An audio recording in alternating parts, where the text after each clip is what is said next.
Assalamualaikum warahmatullahi wabarakatuh kawan kata. Apa kabar? Semoga selalu sehat dan tetap semangat belajar ya. Berjumpa lagi dengan saya, Trista Riza Sativa di channel YouTube Sang Sekata.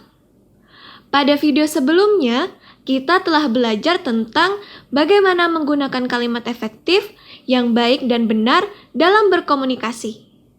Jika kawan kata belum menyaksikan video tersebut, silahkan klik tautan yang ada di pojok kanan atas. Kali ini, marilah kita belajar tentang bagaimana menyusun paragraf.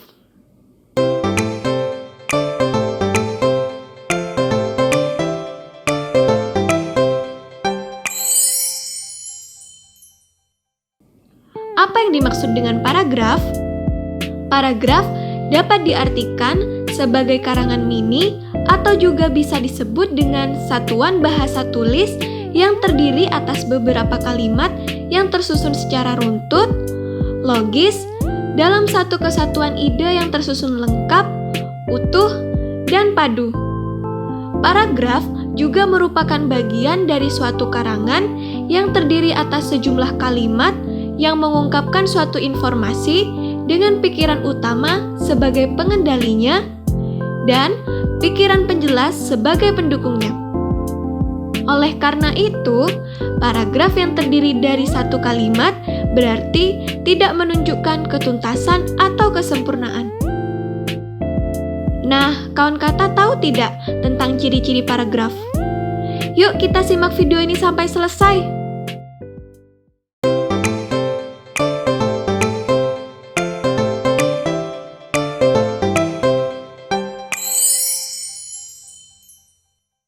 Paragraf dikatakan sempurna jika memenuhi ciri-ciri sebagai berikut.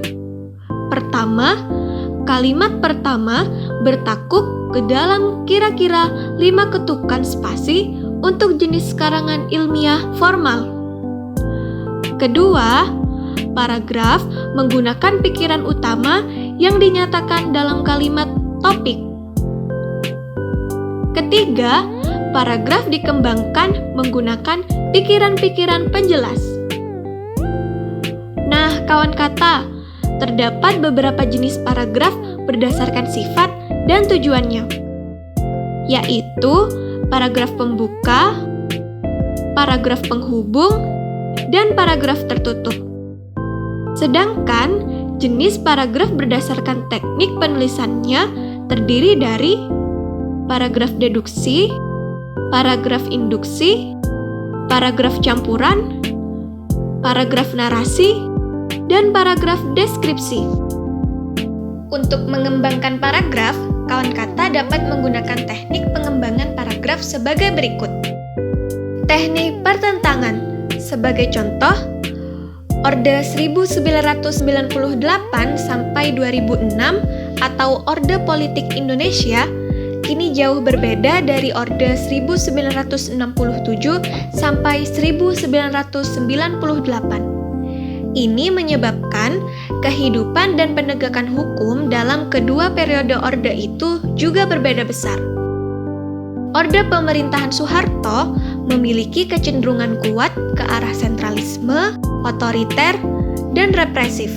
Kekuasaan politik dengan efisien dan efektif mengendalikan kekuasaan publik, baik legislatif, eksekutif, maupun yudikatif. Sejak 1998, orde politik disebut reformasi dan bertolak belakang dengan watak orde sebelumnya. Reformasi lebih bisa diterima masyarakat karena dianggap lebih terbuka dan demokratis. Kalimat sejak 1998, orde politik disebut reformasi dan bertolak belakang dengan watak orde sebelumnya, menggambarkan pertentangan antara orde baru yang lebih tertutup dan otoriter dengan orde reformasi yang lebih terbuka dan demokratis. Teknik perbandingan. Sebagai contoh, Indonesia ialah negeri pahlawan. Sosok yang dikagumi karena keberaniannya berkorban bagi bangsa. Pada masa prakemerdekaan, pahlawan dituntut memiliki keberanian membela kaum terjajah dan menentang kaum kaum penjajah. Berbeda dengan pahlawan prakemerdekaan, pahlawan yang diperlukan di masa pasca kemerdekaan yaitu pahlawan kebaikan, pahlawan kehidupan. Pahlawan akan dikenang bukan karena berani mati, melainkan juga karena berani mengabdi demi kesejahteraan bangsa. Kalimat berbeda dengan pahlawan prakemerdekaan, pahlawan yang diperlukan di masa pasca kemerdekaan yaitu pahlawan kebaikan, pahlawan kehidupan. Pada paragraf tersebut menggambarkan perbandingan antara pahlawan prakemerdekaan dan pasca kemerdekaan. Teknik analogi. Sebagai contoh, dalam persoalan Poso, kita memang diingatkan bahwa penanganannya tidaklah mudah. Ibaratnya, kita diminta untuk memegang telur.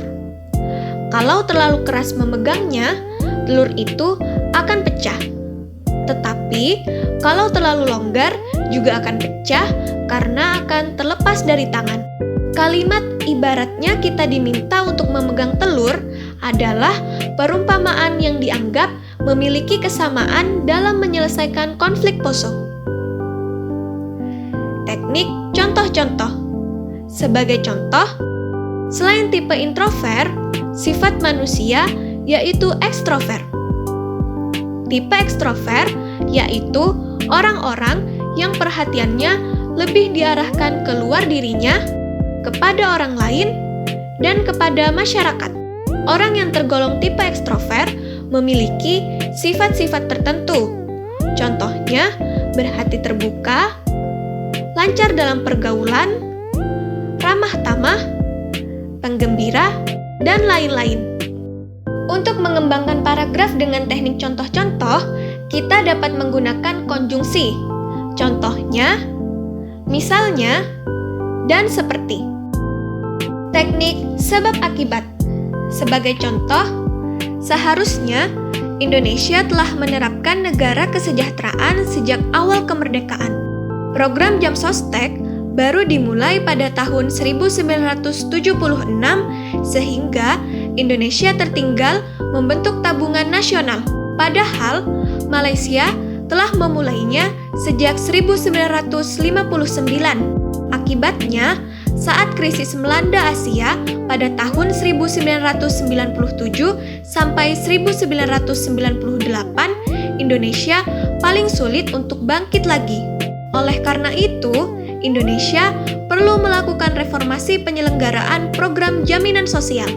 Kata akibatnya pada paragraf di atas menjelaskan kepada pembaca tentang dampak lambatnya membuat program Jam Sostek bagi Indonesia.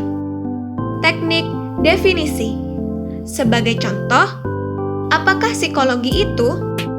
R.S. Woodworth berpendapat psikologi adalah ilmu jiwa. Sedangkan menurut Crow and Crow, psikologi adalah kejiwaan manusia dalam berinteraksi dengan dunia sekitarnya. Sementara itu, Santian mengemukakan bahwa psikologi merupakan perwujudan tingkah laku manusia. Paragraf tersebut mendefinisikan tentang pengertian psikologi menurut pendapat para tokoh. Yang terakhir adalah teknik klasifikasi. Seperti pada penulisan berikut. Penyelidikan tentang temperamen dan watak manusia telah dilakukan sejak dahulu kala. Hippocrates dan Galenus mengemukakan bahwa manusia dapat dibagi menjadi 4 golongan menurut keadaan zat-zat cair yang ada di dalam tubuhnya. 4 golongan tersebut yaitu sanguistis, kolerisi, flogmatis, dan melankolis.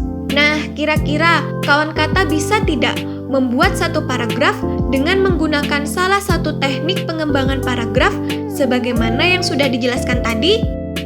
Tulis jawabanmu di kolom komentar ya. Demikian video tentang ciri, jenis, dan teknik pengembangan paragraf. Semoga dapat memberikan manfaat serta menambah pengetahuan kawan kata dalam membuat tulisan yang baik dan benar. Dukung terus channel ini dengan subscribe, like, dan share agar kami dapat terus berbagi video-video bermanfaat lainnya. Sampai jumpa di episode selanjutnya. Wassalamualaikum warahmatullahi wabarakatuh.